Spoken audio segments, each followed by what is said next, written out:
Chapter 2 Midwinter Night's Dream. A storm had blown in from the Everfree Forest overnight. Foals ran through the snow, laughing and playing as the older ponies worked to clear the roads. Trees bowed under the heavy load they carried, threatening to dump it on any unlucky pony to pass by. The air was fresh and clear. Every sound seemed calm and muffled. Scootaloo plodded through the snow with her friends and their sisters, making her way to the train station. She shivered and pulled her wings closer against the chilly morning. "What are we going to try first?" Apple Bloom asked. "Snow pony building? Caroling? Ice skating?" "We can do all that in Ponyville," Scootaloo grumbled before stifling a yawn. "Well, do you have any other ideas?" "Canterlot is built into a cliff, right? I hear bungee jumping is fun," Scootaloo answered. She opened her mouth to say more and got a face full of blonde hair. She fell back, sputtering. "You all care to run that one by me again, Sugar Cube?" Applejack asked, looking back with the shooting glare of a protective sister. "Oh, sis," Apple Bloom smiled nervously. "Scootaloo's always full of crazy ideas. We wouldn't actually try any of them." "Uh-huh," Applejack asked skeptically. "Y'all better not. What kind of featherbrain told you it was fun?" Scootaloo was about to answer before a flash of rainbow caught her eye. Rainbow Dash shook her head furiously behind Applejack. No, Pony. Some pony in school mentioned it." "Well, don't even think about it. I don't want any of y'all getting into trouble, you hear?" "All right," Apple Bloom grumbled. For the next few minutes they trudged on to the train station in silence. Finally, Sweetie Belle pointed a white hoof towards the roofs ahead of them. "Look, I think I can see the smoke from the train." "Thanks, Celestia," Scootaloo replied. "I thought I was going to freeze solid. I hope it's warm on the train." "We're a couple minutes early," Applejack said, "so stay together on the platform and I'll come get you when we're ready to board." It wasn't much warmer on the platform, but at least it was free of snow. Scootaloo trotted in place, shivering against the light breeze. "Are you all right, Scootaloo?" Sweetie Belle asked.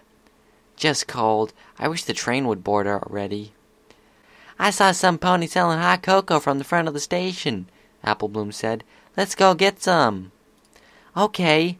Sweetie Belle nodded eagerly in agreement. That's all right," Scootaloo said. "You two go ahead." "Aw, come on, it'll warm you up." Scootaloo mumbled something unintelligible under her breath. "Sorry, what was that?" Apple Bloom asked. "I don't have any extra bits," Scootaloo mumbled a bit louder.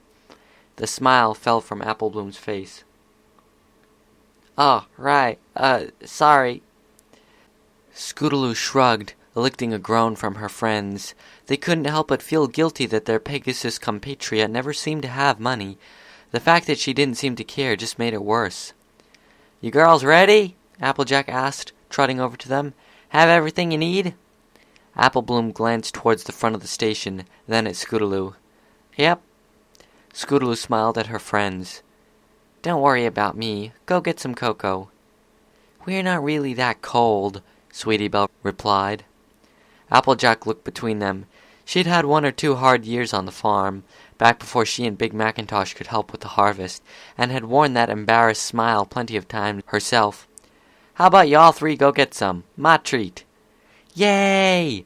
the Crusaders called, burying Applejack under a group hug. Scootaloo sat quietly, tuning out her friends as they began to pull out of Ponyville Station. The train's interior was colored in warm oranges and browns. Each seat was covered with a cream-colored cushion and had its own window. She watched the flat land around Ponyville fall away as the train began to ascend towards Canterlot. "And she's the element of honesty to top it all off," Apple Bloom said. "Well, Rarity's the element of generosity. I bet she'd have bought us drinks, too," Sweetie Belle replied. "Unless she was worried we'd spill it on the train. At least Applejack trusts us," Apple Bloom said, waving her hooves for emphasis. A third of her drink splashed out onto the seat, drenching the cushion with a dark brown puddle. Scootaloo turned to stare out the window, wondering if Rainbow Dash would have brought them cocoa. She was the element of loyalty. No way she would leave 3 cold fillies hanging. Not only that, she'd have to let them go bungee jumping too. Hey, she'd probably have been right there jumping with them. Scootaloo was about to say something but stopped. It wasn't like Dash was her sister. They're quite rude, wouldn't you agree? Arguing about family in front of some pony without one. Scootaloo sipped her cocoa, ignoring the thought and her rising anger. So, girls, any more ideas for getting our cutie marks? Rarity even got all dirty during the Sisterhood social for me. Well, Applejack runs the derby with me every year. Scootaloo scowled and tried again, louder. I was thinking maybe we could try snow pony building, if you really want to. That's because your family organizes it, Sweetie Belle countered. My family organizes it because they're more fun. Oh, she walked right into that one. But they've both got a point, don't they? Loving, caring, their sisters would do anything for them. I wish I had a sister like that. Don't you? Well, No pony cares, Scootaloo shouted, throwing her half-empty cup of cocoa at the floor. It bounced once, splashing the hot liquid across the dark green carpet. Sweetie Belle yelped, pulling her hooves away from the mess. Scootaloo glared daggers at both of them, her breathing hard and shallow. Sweetie Belle dropped her head, but Apple Bloom returned the glare with one of her own. The minutes crept by in awkward silence. The anger in Scootaloo's eyes slowly faded, replaced by empathy. Finally she spoke up. I'm sorry, Sweetie Belle, Apple Bloom. I shouldn't have lost my temper like that. Several seconds passed before Sweetie Belle replied. I'm sorry, too. Apple Bloom puffed out a breath as her glare disappeared. Me too. Me and Applejack get into plenty of fights, and I know Rarity and Sweetie Belle don't always get along. Having a sister isn't always that great, if it makes you feel any better. Not really. Oh, right, Apple Bloom said. A few more minutes passed before she finally asked. Scootaloo, are you okay? You've been acting weird all morning. Scootaloo shrugged. I'm just tired. Her voice dropped slightly as she added, I couldn't sleep. Me neither. Too excited for today? Not really, Scootaloo mumbled, barely loud enough for her friends to hear. Had a nightmare. Oh, you want to talk about it? You want to talk about it? Scootaloo shrugged again. It was pretty dumb. I dreamt that I'd grown up without my cutie mark. You both got yours and left the Cutie Mark Crusaders, but I was stuck in Ponyville, wearing the cape and trying to find my special talent. I'd never even learned to fly. I'd watch all our classmates zooming around the sky and wonder what I was missing. Aww, Sweetie Belle said, reaching over and putting a comforting hoof on her friend's shoulder. Nah, you know we'd never leave you behind, don't ya? Apple Bloom asked, an understanding smile on her face. Even if you got to be Granny Smith's age without your cutie mark, we'd be right there with ya, looking. She's right, Sweetie Belle said. We'll always be the Cutie Mark Crusaders. Scootaloo broke out in her first real smile of the day. She pulled the other fillies into a group hug and said, Thanks, girls. That means a lot. They held the hug a moment longer. So, Apple Bloom finally asked, breaking the embrace, you think snow ponies are a good idea? Totally. Okay, so maybe snow ponies weren't my best idea. Sweetie Belle edged away from the white monstrosity. Some pony needs to put that thing out of its misery. They all chuckled as Apple Bloom pushed their creation over, turning it back into a pile of white powder. Hey, look at that! Scootaloo pointed to a giant candy cane standing on the side of the road. Maybe we could be Cutie Mark Crusader holiday decorators, or Cutie Mark Crusader giant candy makers. She skipped up to the candy cane, winked back at her friends, and gave it a big lick. Apple Bloom giggled. So is it real? No, Scootaloo answered thickly. No? I think this might have been a bad idea. Scootaloo tried to pull away, but her tongue was securely fastened to the cold metal. Her friends stared at her for a long moment before falling to the ground, shaking with laughter. Scootaloo rolled her eyes. Suddenly, a familiar voice floated down the street, getting near. I have an idea. Let's play I Spy with my little eye as we walk. I'll go first. Twilight Sparkle and friends came into view in the street ahead of her, their faces awash with a carefree joy. I spy an 8-foot candy cane. Rainbow Dash joined in next. I spy a snow pony. The hay? Scootaloo asked. That's not how you play the game. Apple Bloom finally got back to her feet and helped Sweetie Belle up. Okay, here, she said before biting down on Scootaloo's tail and pulling. Ow, ow, ow, Scootaloo cried before finally jerking free and crashing into her friends. So what now? Sweetie Belle asked as she pulled herself out from under the orange and yellow pile. Scootaloo gave herself a quick once-over before helping Apple Bloom up. We should probably get to the play. Looks like the sun will be setting soon and I don't want to be late. Look, it's Derpy, Apple Bloom whispered. The gray male mare was waving from the stage with a cross-eyed smile. I didn't know she was in this, Sweetie Belle said. I guess she's part of the crew backstage. Oh, Celestia helped them, Scootaloo muttered. The lights dimmed and all talking stopped. The curtains opened to reveal Spike, standing in front of a red brick fireplace. He wore a purple shirt and a hat with a large orange feather. Once upon a time, long before the peaceful rule of Celestia and before ponies discovered our beautiful land of Equestria, ponies did not know harmony, he said in a stuffy voice. Scootaloo heard one of her friends giggle and had to fight back her own smile.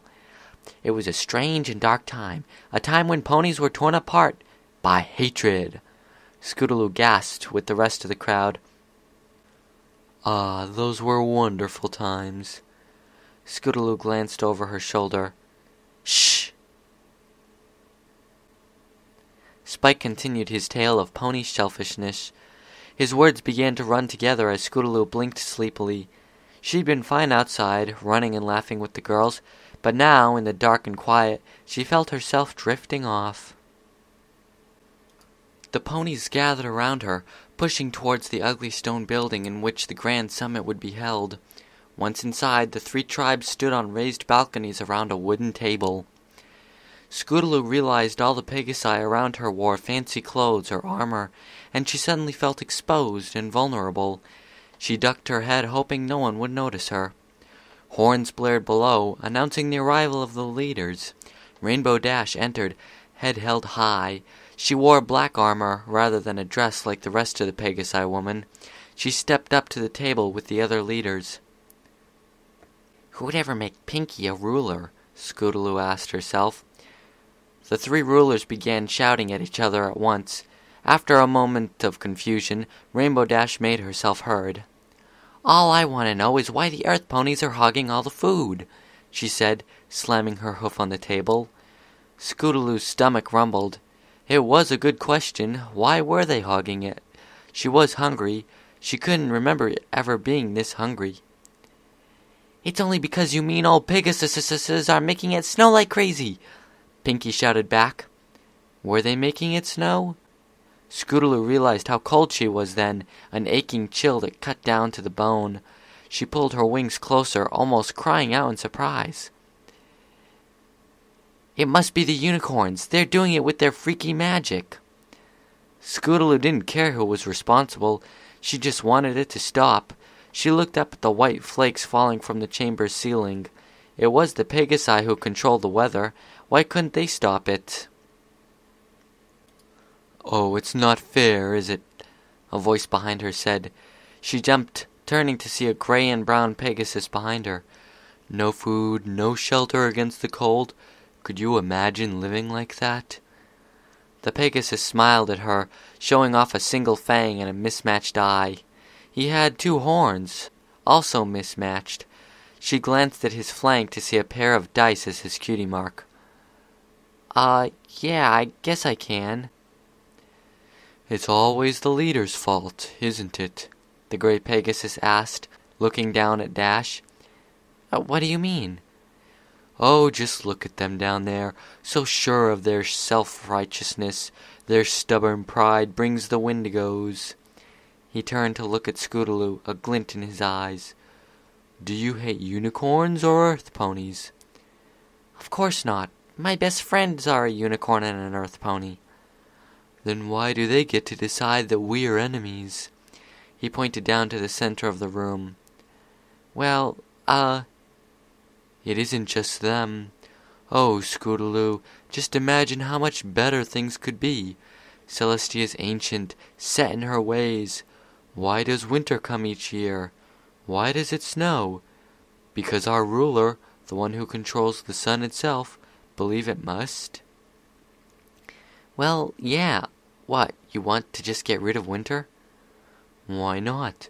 Farmers could grow crops year-round. There would be so much more food that no pony would go hungry again. No pony would freeze, either. Do you see a downside?" Scootaloo frowned. The gray stallion made a lot of sense. "Who are you?" "Me?" he asked, gesturing to himself with a hoof. "No pony of importance. The real question is, who are you?" It is?" The Pegasus put a wing around her, marching forward. The room fell away around them, shattering into glittering shards and leaving them in a black void. "Of course it is. It's the most important question you will ever ask yourself." He pointed to her blank flank. "Oh, that." "Yes, that. Scootaloo, you have a wonderful thing working for you." I do?" "You can be any pony you want, do anything you want. It's a wonderful, wonderful thing. All you need to ask yourself is, what do I want? You can spend your days tired, cold, and hungry, or you can do something about it." "Like what?" Scootaloo's head was rolling from the sudden change in topic. The great Pegasus smiled at her. "Only time will tell. Oh, and one last thing." "Yeah?" "You're about to miss the song. Time to wake up." Scootaloo's eyes snapped open as confetti began to fall. She was only half a beat behind the rest as the song began. "The fire of friendship lives in our hearts. As long as it burns, we cannot drift apart. The quarrels arise, their numbers are few. Laughter and singing will see us through. We are a circle of pony friends. A circle of friends we'll be to the very end." We'll see. Scootaloo spent the ride back to Ponyville in a daze. She just couldn't get his voice out of her head. It was like the stallion from her dream was standing beside her, whispering into her ear, asking again and again, "What do you want?" In what felt like no time at all, she was back in the clubhouse, drifting off to sleep. Her breath was slowed as she relaxed. And then she was awake. Very, very awake. Pinkie Pie on a sugar binge awake. "Who's there?" No pony answered. "I know you're there. I heard you. I ain't afraid of you." The silence stretched on for what seemed like an eternity. Suddenly a deep, smooth chuckle sliced through the cold night air, sending the hairs on the back of her neck standing. "Oh, Scootaloo, I wondered when you'd notice." She turned in circles. Who's there? Where are you?" "My name's Discord, Spirit of Chaos. Perhaps you've heard of me." Scootaloo's heart tried to jump from her chest. She fell back on her haunches, mouth hanging open. This is some kind of trick, right? Apple Bloom, Sweetie Belle?" "Bah, really, Scootaloo, you hurt my feelings." This isn't happening. Discord is trapped in stone." "Ah, don't remind me. You wouldn't believe how boring it is being stuck like this." "Stuck? So you're not here?" "Nope." Scootaloo's eyes scanned the room again, hoping to see her friends, or maybe Dash and Pinkie pulling a prank on her. "What do you want from me?" "I want to help you, Scootaloo." "What do you mean?" "I know what you've gone through. Foster parents that don't care, lonely nights, hunger. It just isn't fair. I want to help you make things better. Scootaloo shook her head. You're evil. All you want to do is spread chaos. Discord laughed again. Is chaos really a bad thing? Did any pony get hurt when I was free? Well... And what about the changes I made for the better? Chocolate milk falling from the sky? Cotton candy clouds? Is there anything wrong with free food for every pony? But Celestia said... Celestia said it, so it must be true. For goodness sakes, this is the same ruler that lets her subjects starve and freeze. The only pony Celestia cares about is herself. Why me? There must be tons of ponies worse off than me. To say thank you. Thank you? It was you and your friends that helped me before, when you came by my statue. The seal had already weakened, but you 3 fillies pushed it the final bit. Scootaloo's front legs went weak and she sank down, a defeated grimace on her face. She'd sometimes wondered if the Crusaders had anything to do with Discord's return, but she'd never been brave enough to ask any pony. Oh, Celestia, what have I done? Freed some pony from thousands of years of loneliness. Is that something to be ashamed of? The question caught Scootaloo off guard. She'd never thought about what it would be like, being trapped in stone. It must have been horrible. And she'd freed him for a few hours. Was it really so surprising that he'd want to thank me? Scootaloo shook her head. She wasn't sure which thoughts were hers anymore. Sleep, Scootaloo. It'll be more clear tomorrow. That actually sounded like a good idea.